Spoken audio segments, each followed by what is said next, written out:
To prepare us for prayer, let's sing Open Our Eyes, Lord.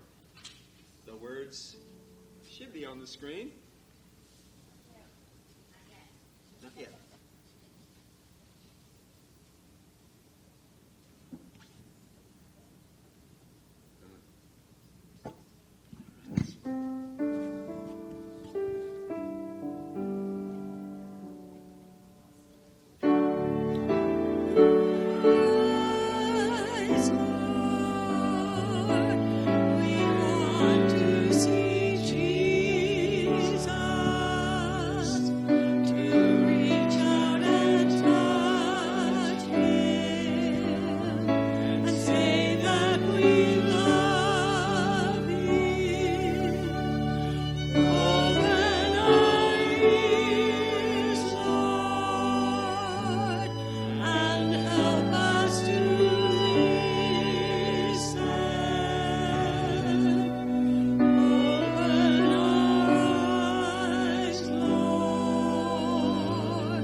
You to kneel with me.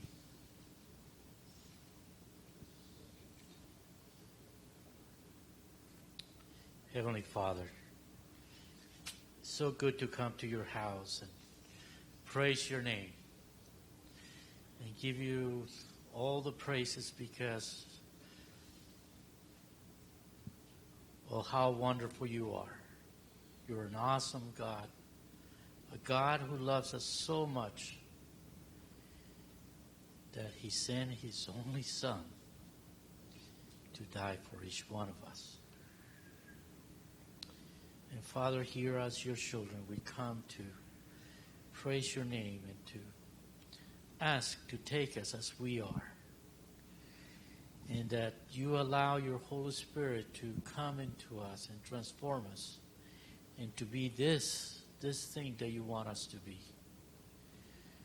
That our faith and our loyalty to you be always, not because of our own efforts, but because you live in us. Father, as we, in our Sabbath school class, there were several names that were mentioned of people that needs your healing hands over them. We ask you, Lord, to be with Barbara, with Kathy, Calvin, with Leanne, and that you will put your healing hands over them, Father, that they will be made whole again.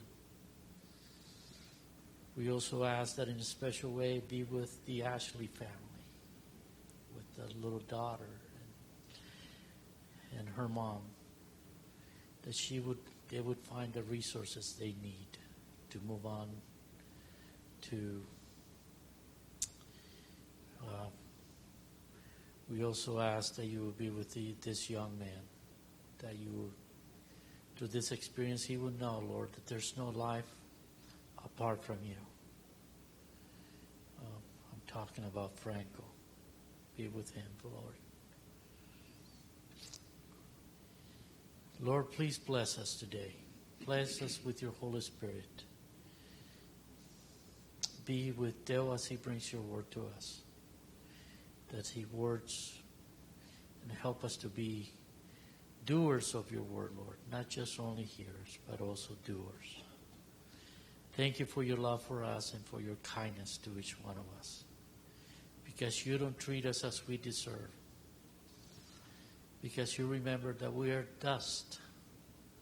And you treat us with gentleness and kindness, Father. In Jesus we pray. Amen. Hear our prayer, O Lord. Hear our prayer, O Lord. Incline thine ear to us, and grant us thy peace.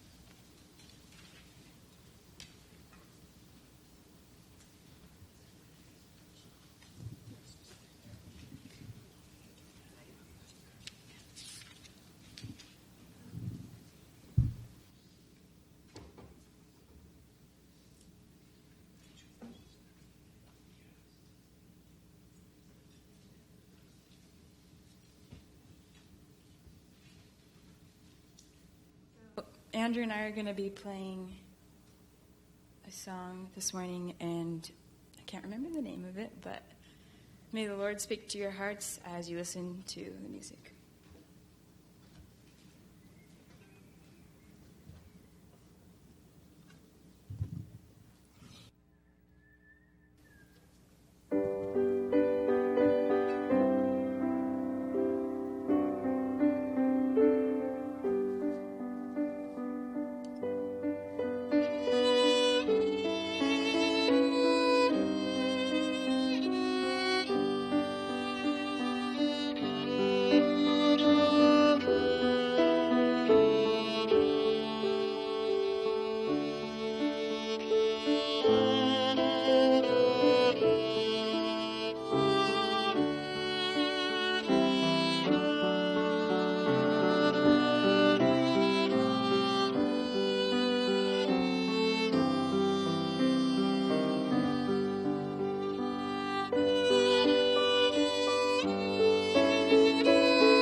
The scripture reading is found in the book of Proverbs.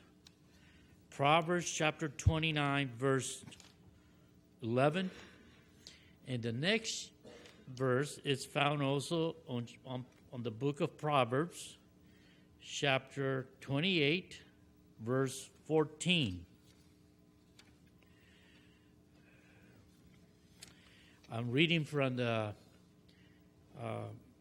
New King James Version. It says, Proverbs 29:11, a fool vents all his feelings, but a wise man holds them back. And Proverbs chapter 28, verse 14 says, happy is the man who is always reverent, but he who hardens his heart will fall into calamity. May God bless his word.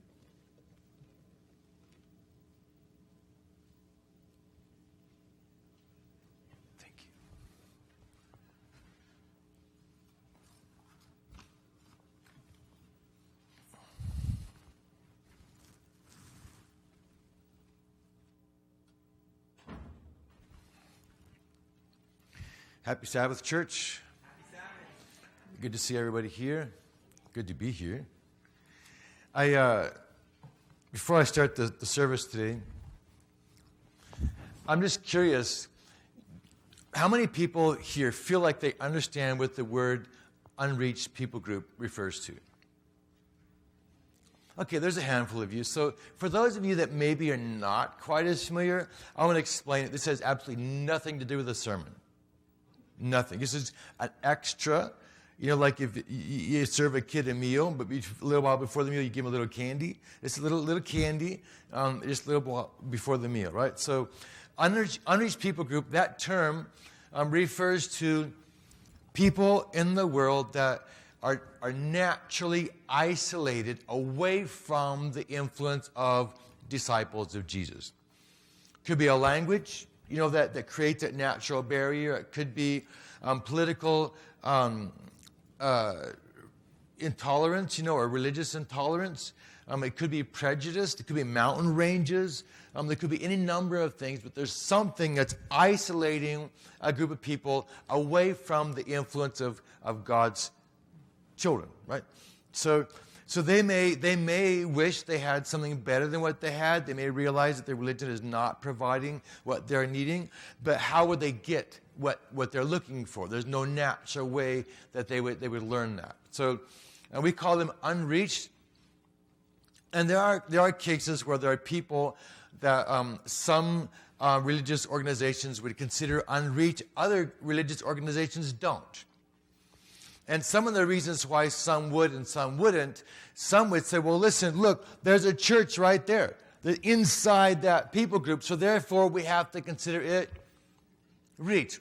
Another organization will say, listen, there's 9 million people in this people group. Are you going to say that because there's one church in that one corner that these whole 9 million people are reached? Okay, so they have different perspectives on what it takes to be reached. And then somebody else will say, okay, there's 3 churches over here. Now we can consider it reached. And they say, well, there's 3 churches. But none of them practice discipleship. They just sit in their pews, waiting for the pastor to preach.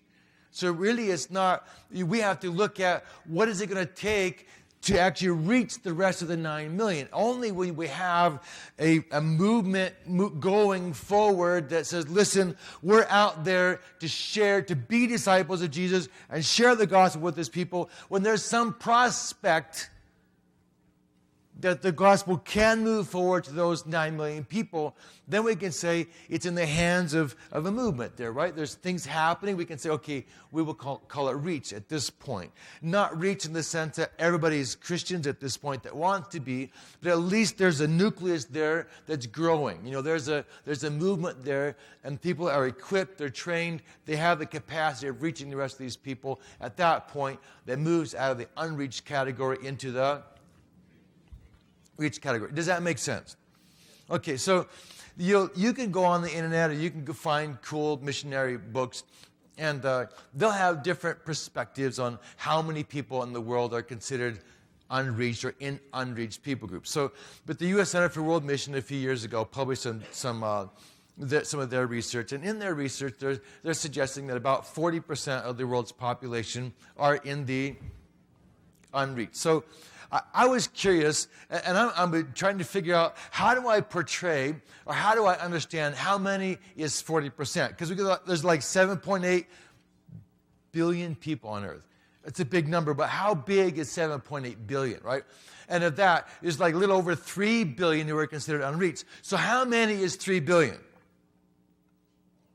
You know, and we don't understand that. So we can throw that number, oh, there's 3 billion unreached. But how many is 3 billion? So I want to paint the picture for you.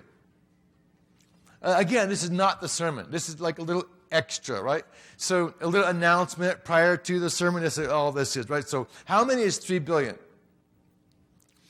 If I took a steel stake and drove it into the surface of the moon, and then collected all the unreached people in the world all in one spot and ask them to hold hands, right? So I'm holding two of you can come here for a second. So I'm going to hold Andrew's hand. Andrew's going to hold Alicia's hand. And someone's going to pull me up to the surface of the moon. And I'm going to hold on to that stake.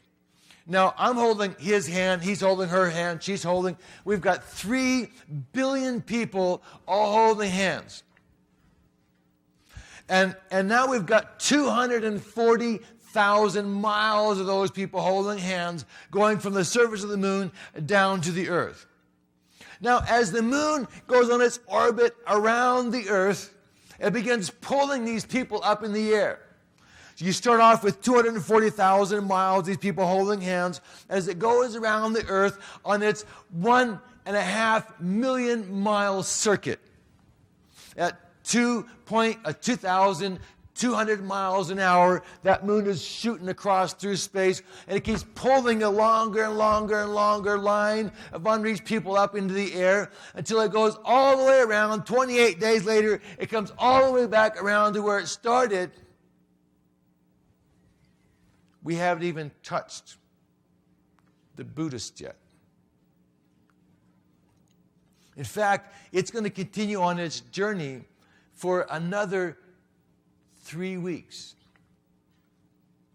2 of those weeks will be pulling all the last group of people off the ground, and then it's going to take another week for that last person to get up in the air to join the ring of people up there. By that time, we've got this ring around the earth, 1 3/4 laps. Can you imagine that? It's that line, all stretched out now, is 2.5 million miles long.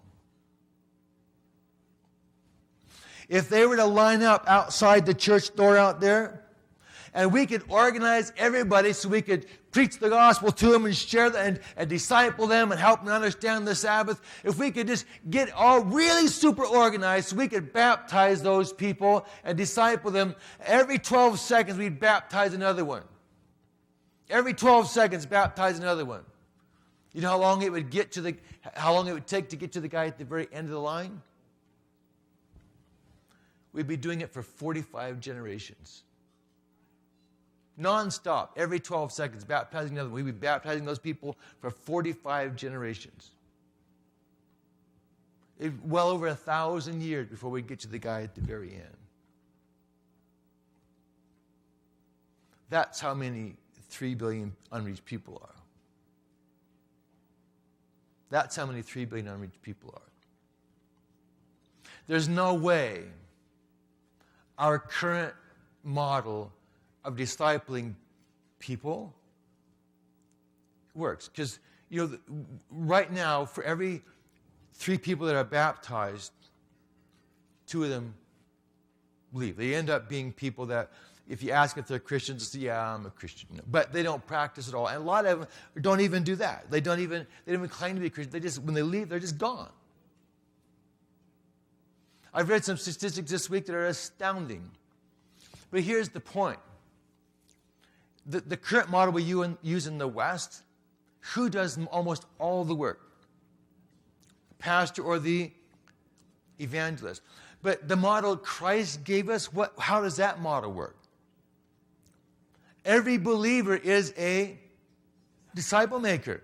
Not just a disciple maker. Like every believer is involved in evangelism. Every believer is involved in witnessing to other people, right? Every believer. So if all those people, as they come into the church, if we baptize them, rather than 1 every 12 seconds, let's say that we just baptize 1 a year. That's it. And let's say this church only has 1 believer in it. So we've got 1 believer in the church. He baptizes 1 person in a year. And now those 2 people, they each go out and reach out to one another and disciple 1 person the next year and baptize them. And then the next year, those 4 go out and do another. You know how long it takes to reach the whole world? Like 36, 37 years to get the whole planet. Because the doubling factor. It's the fact that each person is involved. That's what makes it work. Every person is involved. That's what makes it work. So the challenge we have wrestling with world evangelism is not that we can't get enough evangelists. The problem is we don't have enough disciples. We don't have enough people that are really committed to Jesus and his mission. That's the problem. That's the problem. And so what I want to share with you today, it's called like tips for breathing a life into the new year. Well, all I want to do is just talk about a few things to help us to actually be disciples. Actually just be the disciple that Christ wants us to be. And it's not like a long list of things, that every day you've got like a dozen things to juggle around. All I want to do is just present 5 things. And what I'm hoping is that you'll look at these 5 things and say, listen, of these 5, I'm going to grab 3 of them. I'm going to grab 3. I'm just going to wrestle with these 3 this year. I'm going to ask God to help me so that these 3, by the time next year rolls around, that they'll actually become part of my life. Like I'll think through the lens of these 3. My life will be changed. A few things to work on, and that God will guide you. That's my goal.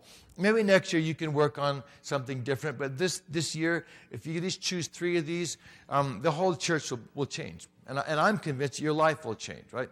So, and I actually printed a couple extra copies. I didn't know if anybody wanted one at the end of the service, but if you did, I want you to know there's a copy right there. You can grab one. Okay, so the number 1 on my list has to do with the Sabbath. And I'm not here to preach a doctrinal message on the Sabbath and prove somehow why you have to keep the Sabbath, because that's not my point. What I want to do is just help us to have a better understanding of what the Sabbath is. Okay, what is it? What is it? And in order for me to do that, I'm going to, you can look to a number of places in the New Testament that talk about Jesus being in the Old Testament. For instance, there was a little discussion once, and Jesus said, before Abraham was, I am. So what's the word I am refer to? It goes all the way back to the discussion of Moses, right? So Moses talking to God, and he says, well, who am I going to tell the Israelites sent me? And God says, I am that I am. And there's a number of ways of interpreting what that means. That basically God is saying, look, it's me. I am. Like, how else do I explain? I'm always here. Always. Always. I am. I am who I am, or I am what I am. But he's saying, it's me. Okay, it's me. And so Jesus is saying, before Abraham was, I am. Like, he's there. So that's another way for Jesus to say, I am the God in the Old Testament. That's me back there. And John, begins his gospel with talking about the Word, and mentioned that he created the world. In beginning of Hebrews, same thing. And Colossians, over and over and over, we get this picture that Jesus was the one who created the world. That's Jesus. That's Jesus. Okay? That's Jesus. And so then, in talking about the Sabbath, all the 3 synoptic Gospels, so Matthew, Mark, and Luke, they each have this little story about someone breaking the Sabbath. Who was the guy that broke the Sabbath? It was Jesus. Yeah, he healed somebody on the Sabbath. And all the Pharisees and rulers come up to him and said, Jesus, what are you doing breaking the Sabbath? And he let's read it together. Can we do that? Just for interest's sake here. Let's do that. Let's look at, I'll get my glasses out here.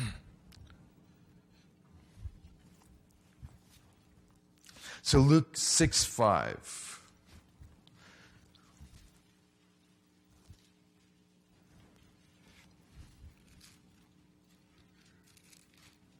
So Luke 6:5.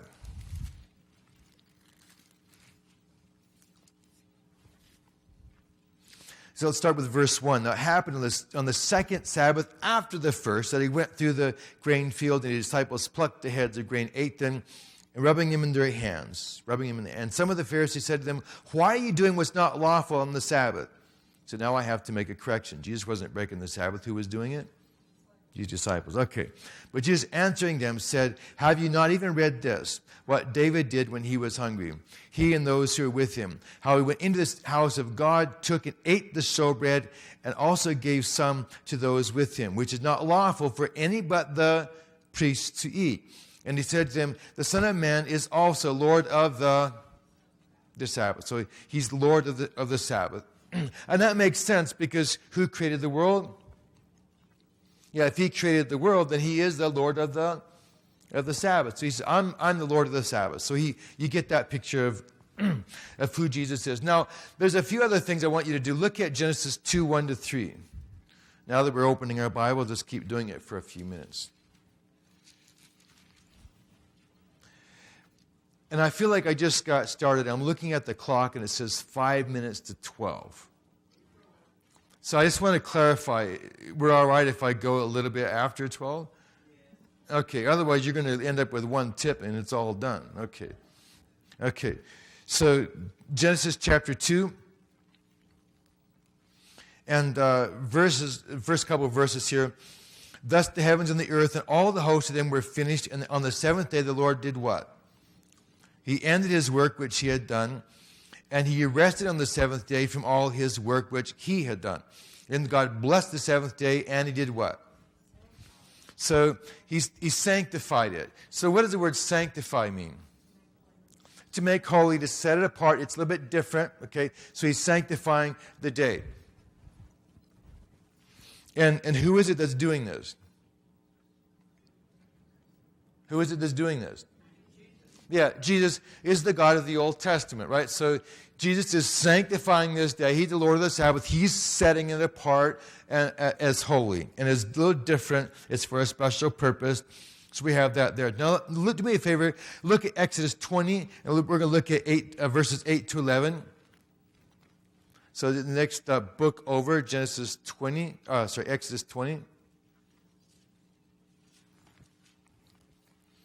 Verses 8 to 11. Remember the Sabbath day to keep it holy. 6 days shalt thou labor and do all your work, but the seventh day is the Sabbath of the Lord your God. In it you should do no work, nor your sons or your daughters or anybody in the family. Verse 11, for in 6 days the Lord made the heavens and the earth. So the Sabbath now is a memorial of creation. Memorial of creation. Christ made the world, and then God made it through his Son. That's one of the other New Testament verses say, so God made it through Jesus. That's fine. And he sets the Sabbath apart, and it's a little special day. Now, what does the word Sabbath mean? Yeah, it's like to cease doing something. Okay, so today, if my wife said, hey, listen, honey, I'd like to go to town. I say, well, I'd love to go with you, but I'm busy. I have work to do. I have a job. So I have this job. She said, well, I'd like to go to town. I sure wish you could go with me. And I said, listen, I'll tell you what, I'll give you my day off. I have a day off coming up. I'll just give you my day off. So I'm taking the day off, but what am I doing with that day off? I'm giving it to my wife. So now this rest day I'm taking off, or I'm ceasing what I normally do, I'm giving it to my wife, so now she's enjoying my rest day. So the Sabbath, Jesus says, look, at the very beginning, he took his rest day, which is his Sabbath. He sanctified it, he set it apart, he's taken this day off. And then we have here, remember the Sabbath day to keep it holy. So I set it apart and sanctified it. Now I'm asking you to do what? To honor that. To honor the fact that I've set it apart, sanctified it. It's special. I want you to honor that. Okay. So then he goes on. All right. So then if you look at a couple other verses like Exodus 31:13. So just a few pages back. Exodus 31:13.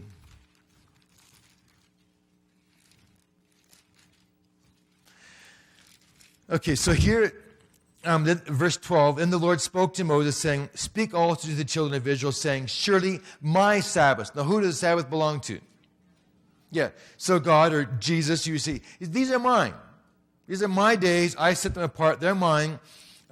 He said, speak to the children of Israel, saying, surely my Sabbaths you shall keep, for it's a sign between me and you throughout your generations, that you may know that I am the God who sanctifies you. So first, Jesus sanctifies the day. What does he do after he sanctifies the day? Thank you. What does he do after he sanctifies the day? Sanctifies us. He gives us the opportunity to enjoy that time with him. And he says, yes, this is a sign that I am the God who sanctifies you. So here's a challenge I see. Far too often, as Sabbath keepers, we read the Sabbath commandment and we say, oh yes, this is the thing that I do to sanctify myself. Like, I'm doing this to prove to God that I'm his faithful child. I'm doing this to prove something to him. I got to keep this thing. If he sees me keeping it, he'll know that I'm the child that's serving him, and I'm sanctifying myself. But God didn't say that. He said, no, you keep my Sabbath to be a sign between the two of us so that you're going to know that I'm the God who is sanctifying you. It's not a sign that I give to God to prove anything to him. It's a sign that he gives to us to prove something to us. That he's the God who's doing what? Sanctifying us. We keep the Sabbath. We're spending time with him, and what is he doing to us during that time frame? He's sanctifying us.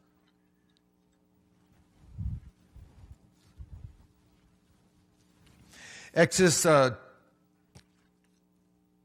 20:12 basically said the same thing. Moreover, also I gave them my Sabbaths to be a sign between me and them, that they may know that I'm the Lord who, again, sanctifies them. Yeah, so it's a beautiful thing that, and one of the things that is helpful to me is to recognize that Jesus Christ died for me. He made me in the beginning. He gave me the Sabbath. He wants me to set that day aside to be a day that he can let me know that he is the God who sanctifies me. Another place in the Old Testament, it says again, I can share that with you. That would be Deuteronomy 5. So the Ten Commandments is found twice. Once in Deuteronomy 5 and once in Exodus 20. So in Deuteronomy 5, when the Ten Commandments are quoted there, rather than going all the way back to creation, it says, no, I want you to keep the Sabbath so you remember that I saved you out of Egypt.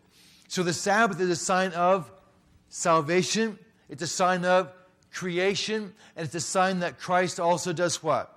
Sanctifies us. So what I find interesting is that rather than saying, listen, look, I want you to have a new symbol now that I'm the one that's saving you instead of the one who created you. So let's set the Sabbath aside and we'll start a new symbol of the fact that I have saved you. That's not what he did. He simply took the same Sabbath that we're spending with him and adds new what? New meaning to it. He said, listen, the God who created you, he's also the God who is saving you. Oh, and by the way, he's also the God who what? Is sanctifying you. Same one. Because he's our creator. I mean, we matter to him. So this time that we're spending together with him, he keeps adding new meaning to it. And he's not throwing the day away. He's not changing it. So, let's start something whole new. No, he just said, no. Same God, same children. And as I continue investing in you, I want you to know that I'm going to keep on doing that, right? I'll save you. I'll sanctify you. I created you. Yeah, so it keeps holding on to that. So what I want to just leave with you, step number one, as you keep the Sabbath, rather than thinking, oh yes, this is the remnant from the Old Testament, something way back in creation, just recognize that this is something that Jesus gave us to let us know, not that we have to do something with the Sabbath to prove our allegiance to him, but that we can just enjoy this time, recognizing that he's investing in us and he wants to sanctify us, right? So just accept that this is his day to sanctify us. And just as you walk through the Sabbath, just know that He's investing in me today.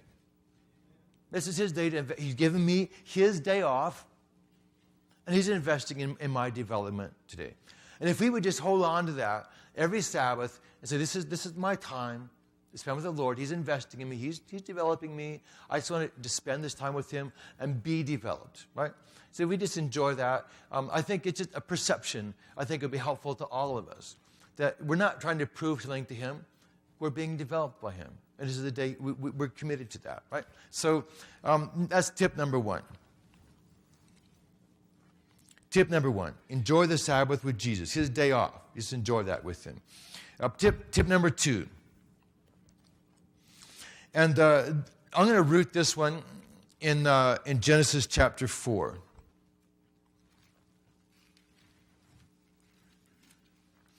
Now Adam knew his wife, and she conceived and bore Cain, and said, I have acquired a man from the Lord.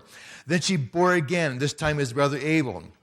Now Abel was a keeper of the sheep, and Cain a tiller of the ground. In the process of time, it came to pass, and it tells a story of Cain and Abel both making a sacrifice, right? God accepted Abel's sacrifice, but not Cain's. And what happened to Cain?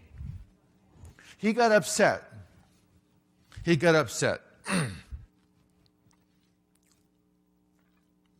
And Cain was very angry, and his countenance fell. And the Lord said to Cain, why are you angry?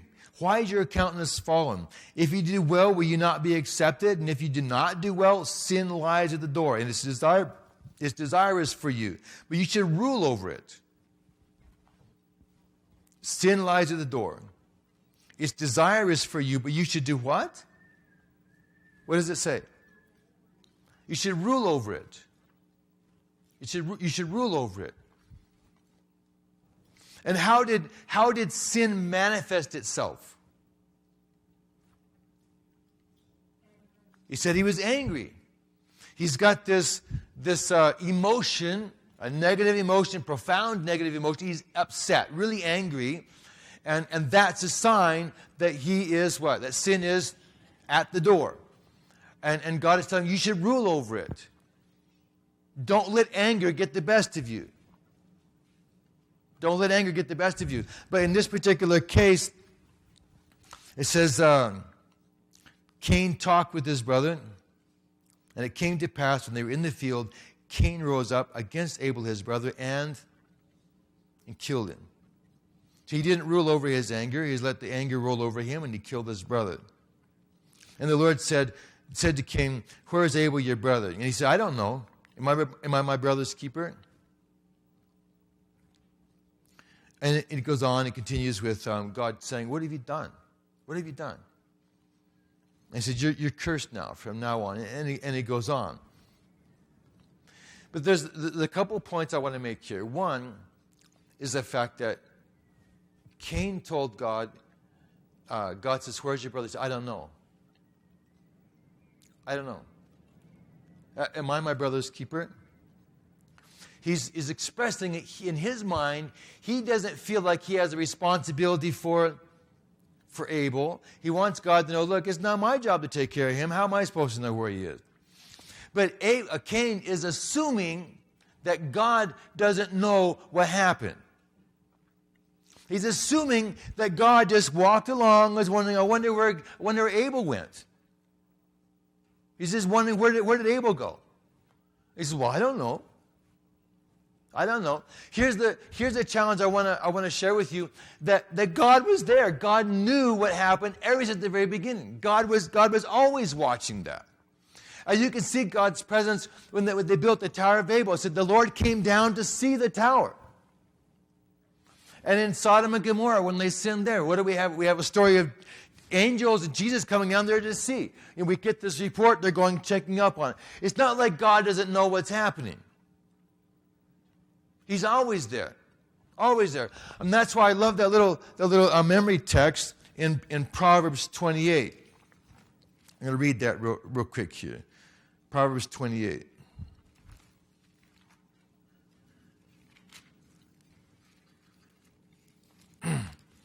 Where it says, verse 14, happy is a man who is always, what's the next word?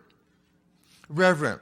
And I like that because it gives us this feeling like this man is always reverent. He's always recognizing that God is, he's there. He's living in the presence of Jesus all the time. He's always reverent. Always reverent. Always reverent. And to me, that's a big deal. And so I want to just leave this tip with you. To live your life recognizing that Jesus is always there. You're not going to do anything he doesn't know about. You haven't done anything he doesn't know about. Just live in the presence of Jesus the whole life. Okay, just live in the presence of Jesus. Just recognize when you get up in the morning, Jesus is here. Let's do this life together today, right? And Jesus himself said what? Lo, I am with you always, even unto the, which is where we're living right now. So it's quite okay for you to live in the presence of Jesus every day. Just assume that he's there. Invite him in the morning and live with him all day long. That's quite all right. It's not, you're not breaking any rules by doing that. He actually wants you to think that way. So I would like to just encourage you, a tip for this year, go through every single day recognizing that Jesus is there. And to me, that is actually especially important when I couple that with the first one about the Sabbath. That I would give it to you as a reminder that I'm the God who does what? That sanctifies you. That's helpful on the Sabbath, right? But it's also helpful if he's with you every day sanctifying you. And that's good. To just recognize every day that God is there. Jesus is there. He doesn't want to leave me. He's going to keep investing in me. And there's a handful of other proof texts I have in my notes here if you're interested. But there's a couple of, I was going to tell you a story. I'm going to tell you a story. There's some years back, I was waiting for a bus. It's a truck in Papua New Guinea. But it was So I went up to the bus stop. And when I say bus stop, there's no nice glassed-in cage, that just keep you from. No, it's just like a mud hole. You just stand there with everybody else and you tell stories. And you may be there for 2 or 3 days waiting for the bus to come. The bus is supposed to come at certain times of the day, but who knows? They may have gone fishing or, had a birthday party or something. So you may be standing there for days. And so I was waiting there at the stop. And there's mosquitoes, and some of the guys are there waiting, they're chewing sugar cane and spit it out, and they'll go fishing for a while and come back. And some guys they'll go sleep, wherever they sleep. One day I was on the beach and waiting. A couple of days went by, and at night there was nobody there. So a boat came by and picked up the passengers and took them to some island. We slept on the island, came back the next morning to continue waiting for the bus. That's what waiting for a bus would look like, right? So I was waiting for the bus. And finally, I see this bus coming. I thought, oh, okay, cool. It's this truck driving up the road. I'm going to get on it. And it drove right past me. It didn't even stop. And I thought, man, I've been here for a day and a half. It better stop. I'm a passenger, And I started praying. I said, Lord, I'm a missionary. I'm supposed to be using my time wisely. I've got all kinds of business to do. I got to get to town. How is this helping your work if I'm just standing here waiting? And the bus went down, or the truck, and exchanged passengers somewhere else. I thought, oh, okay. It's dropping those guys off, and then it's going to come back empty, and I'll jump on it. So it came back in about, a couple of hours, and it was full. It just drove right past me. All I got was the dust. And I was incensed. I thought, Lord, look. They could have at least taken me on. Look how full it is. One more person, I could easily have gotten on it. And just trying to figure out, why is the Lord not helping that guy to stop? It could be really easy for the Lord to do that. And so I was just kind of sitting there incensed, fuming, thinking, well, he could have waited. The Lord, that's a heathen in there. He could have stopped for a second and let me on. And while I was waiting, hours went by, another vehicle came. And I went down, I thought, okay, who knows? And I eventually got a ride. And when I got on that P&V, that vehicle, they were telling a story. The vehicle that had come by earlier had run into a swamp, and people had drowned in there, and it was a horrible incident. And, I remember sitting there on the bus thinking, and here I was complaining. I was complaining because I wanted to be on that bus, and Lord, why didn't you stop it?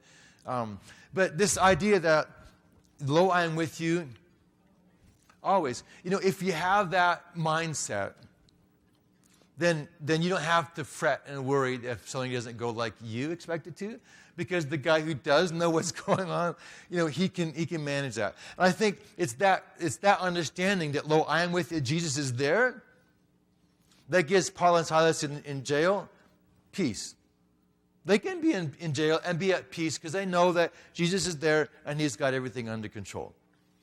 He's got everything under control. They don't have to worry about that. All they have to do is just trust that he's managing it and look for opportunities to do what their job is, and that job is to witness for him, right? To win souls. So I think if we would focus more on our job to represent God's kingdom and just trust that Jesus is there and he'll manage the stuff that we can't manage, it gives us a sense of peace that we can just go through every day and not have to sweat. We just keep looking for opportunities to be disciple makers, right?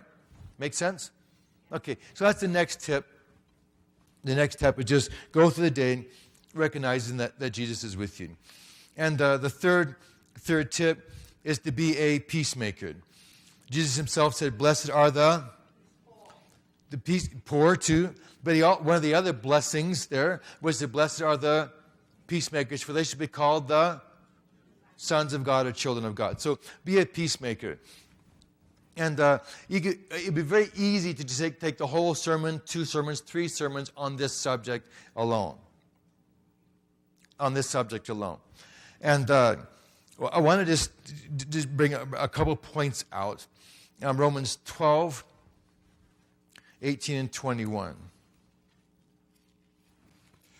Romans 12, 18 and 21.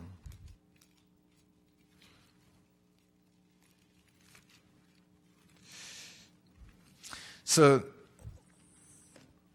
Romans 12, he starts off this subject verse 1. I beseech you therefore, brethren, by the mercies of God, that you present your bodies as what?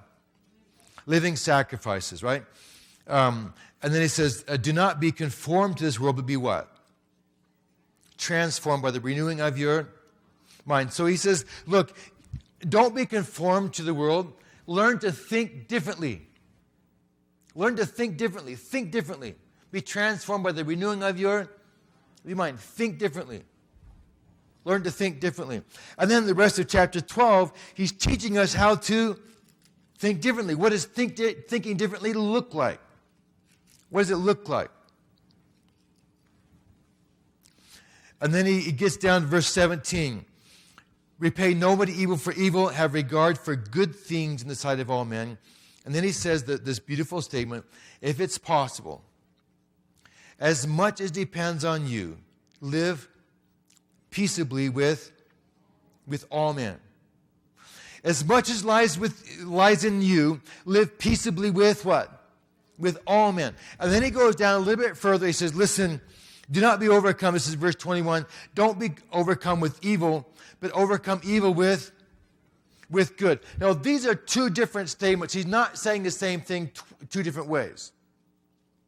To live peaceably with other people, that means that I myself am not being obnoxious. I'm not being a troublemaker. I'm minding my own business. I'm living peaceably with everybody. Like I myself am peaceable. Okay? So, but this other statement here where he says, listen, don't be overcome with evil, but overcome evil with good. That's going out of your own little personal bubble.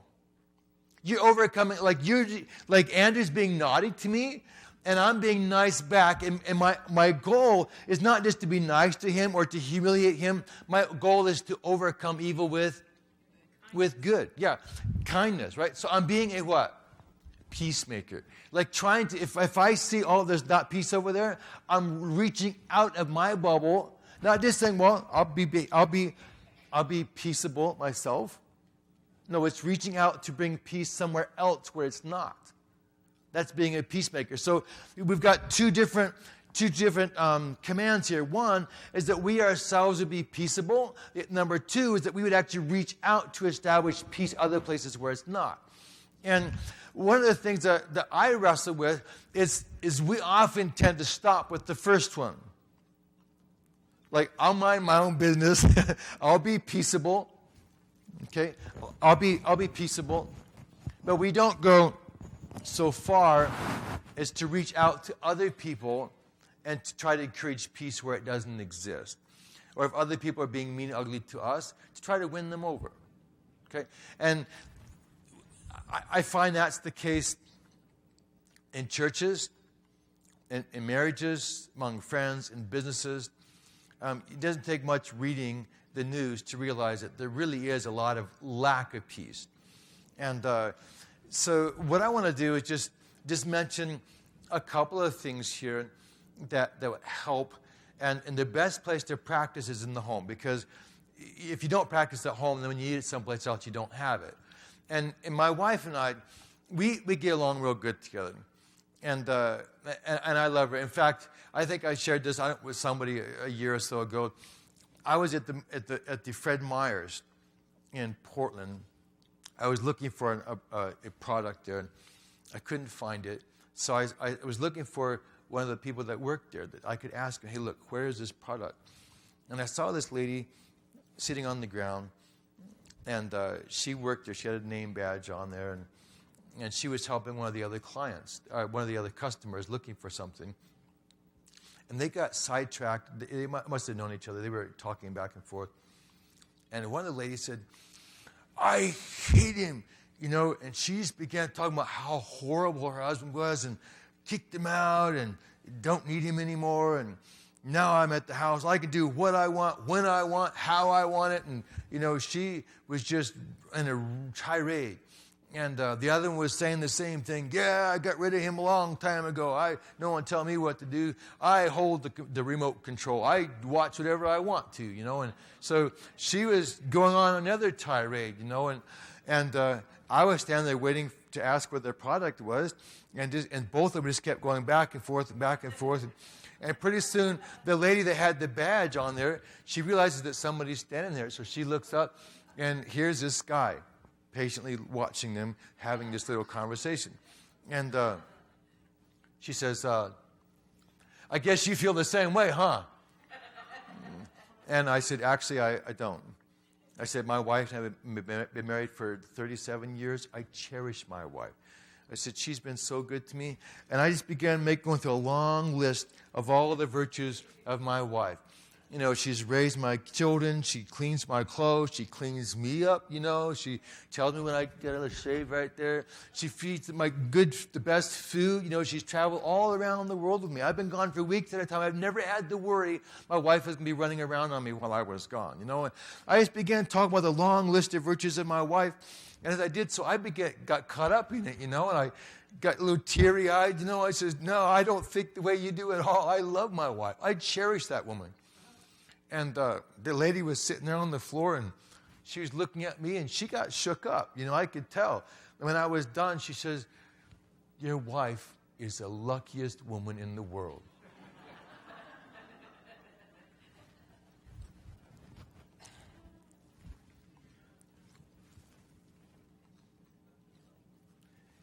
So now I lost the verse. I didn't write it down. So if you look in Philippians,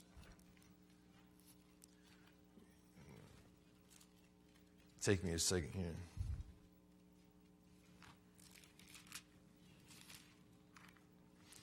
So Philippians, he gives us this list. Verse 8, chapter 4, verse 8. Finally, brethren, whatever things are true, whatever things are noble, whatever things are just, whatever things are pure, whatever things are lovely, whatever things are of good report, if there's any virtue, if there's anything praiseworthy, meditate on these things. Now, this sounds like a nice list, but I think Paul, in and of itself, it's a great list. But I think it's more important that because it comes in chapter 4. And how does Paul begin chapter 4? Verse 2. I implore Euodia and I implore Syntyche to be of the same mind in the Lord. And I urge you also, true companion, help these women who labored me with the gospel. These two ladies are not getting along together. Paul encourages them to get along, and he always telling members of the church to what? Be peacemakers. Reach out and help these people to get along. And then he talks about praying, he says importance to pray. And then he says, listen, I want you to think about, I'll give you a list of things to think about. And he says, listen, here's the list. Ready? Whatever things are noble, whatever things are just, whatever things are pure and lovely and have good report. If there's anything virtuous in here, think about these things. Praiseworthy, think about these things. Usually, if you have two people who are not getting along, they're not thinking of praiseworthy things about the other person. They're not usually thinking about good reports. Are you tracking with me? And this can also happen in a marriage. And I'm confessing, I'm being honest. There's a while back, I was driving on the road, and my wife had done some itty-bitty thing, some little tiny thing, and it irritated me. And I remember thinking about it for a couple of days. And I wonder why she did that. Like, she didn't have to do that. And I was driving on the road thinking about it, and then, the list. The list comes back to haunt me. Whatsoever things are pure. Whatsoever things are lovely. And I said, okay. And I began thinking about the list. And I worked on the list and worked on the list and worked on the list and worked on the list. And it got longer and longer and longer and longer and longer. And after a while, I thought, this is stupid. Why am I not thinking about all of this and I'm making an issue of this itty-bitty little irritation? Little bitty thing. Why am I doing this? And it really shook me up that I could waste my time on this little tiny thing when there's such a huge list of other virtues that I could be thinking about. And I think Paul, he recognizes that as humans, it's really easy for us to take offense.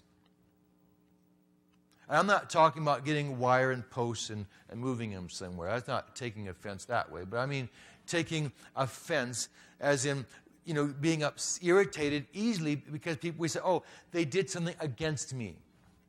They weren't thinking about me when they did that. I'm not the one they were trying to benefit. I don't benefit by this. We get irritated easy. And Paul doesn't want that. He wants to encourage us to think about how we can help other people, right? Serve the church. If you continue reading, that's what he's shooting for. We can serve the church. And I may not get to all 5 because you're probably thinking he's going still.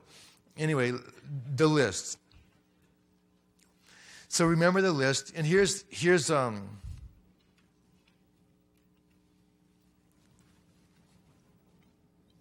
I told Larry I would talk about this, so I owe Larry one.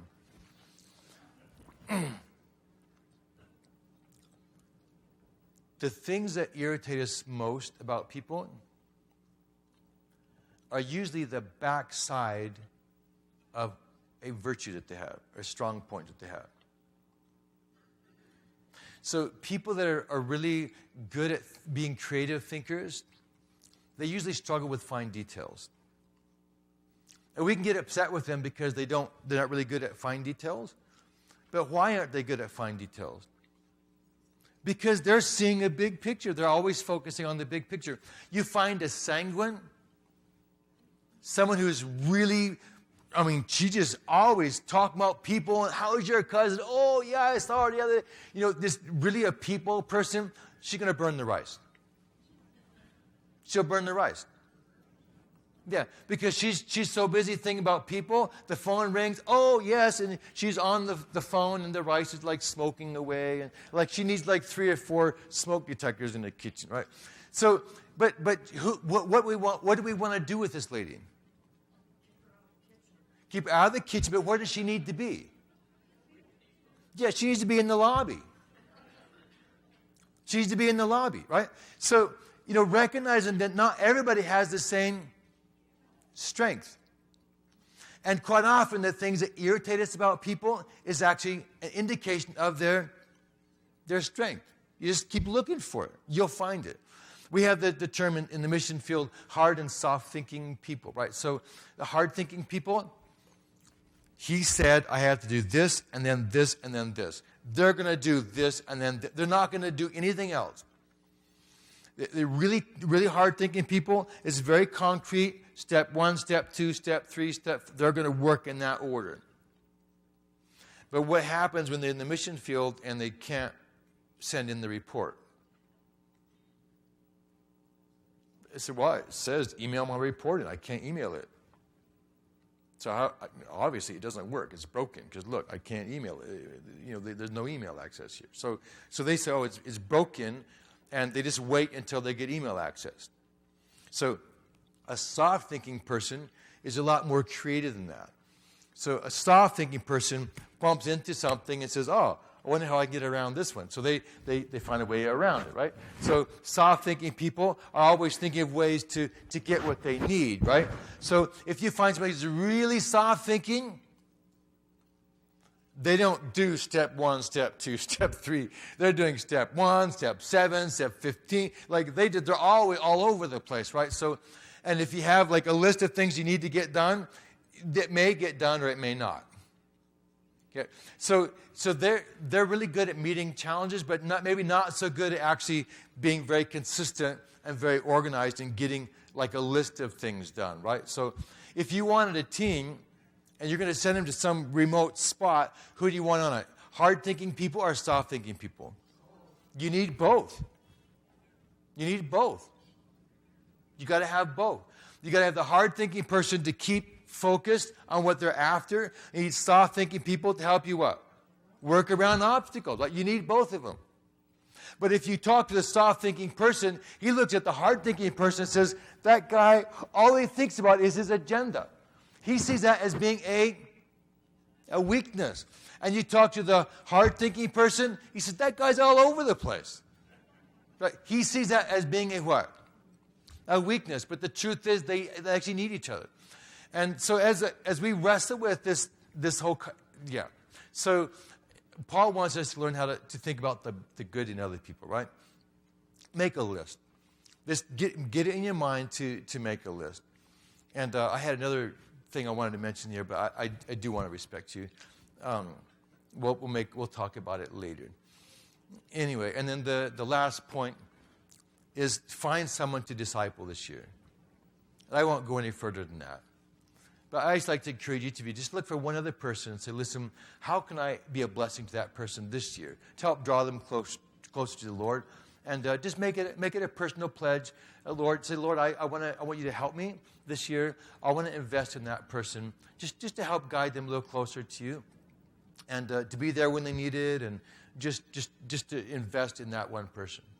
So the 5 points, I'm hoping you'll choose 3 out of the 5.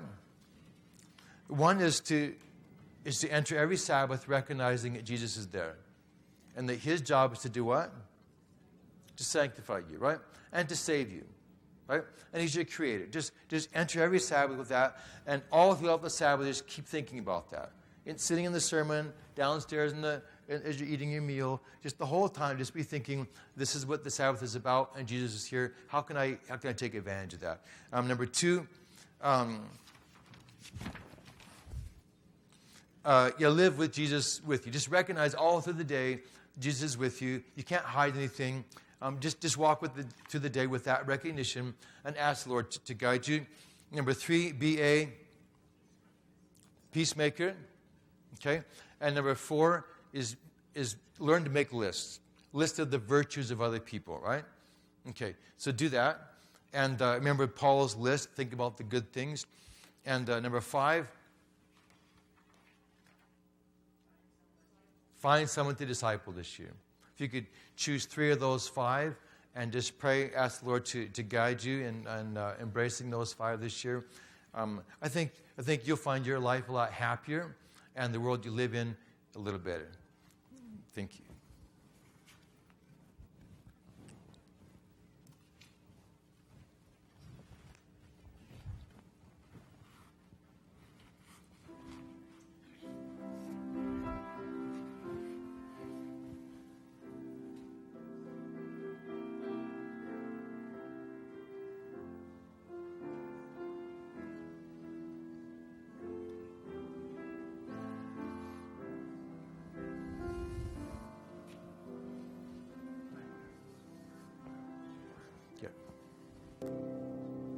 Let's pray. Lord God in the heavens, it's really easy for us to go through life and just think about our own agenda, our own business, our own desires, things we want to accomplish, our goals and objectives,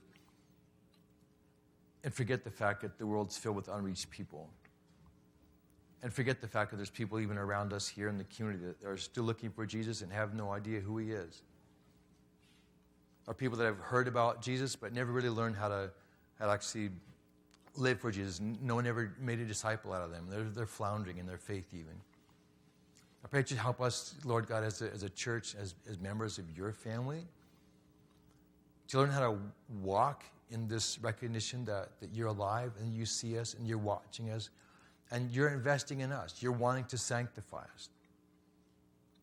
As we just think about these steps here, they're not steps to sanctify ourselves. They're simply steps that you've already provided to work with you in being sanctified, just to allow you to work with us and to embrace your work in our lives. I pray that you would guide us, Lord, and help us to follow those tips that you've provided in your word. And at the end of this year, Lord, that we can look back and say, wow, that was the greatest thing I've ever done. I've learned so much about Jesus. I've enjoyed this fellowship we've had together every day, especially on the Sabbath, and I've learned to see other people in a better light, and I'm a lot better off for it. Just trust that your will be done in each of our lives, Lord, for Christ's sake. Amen.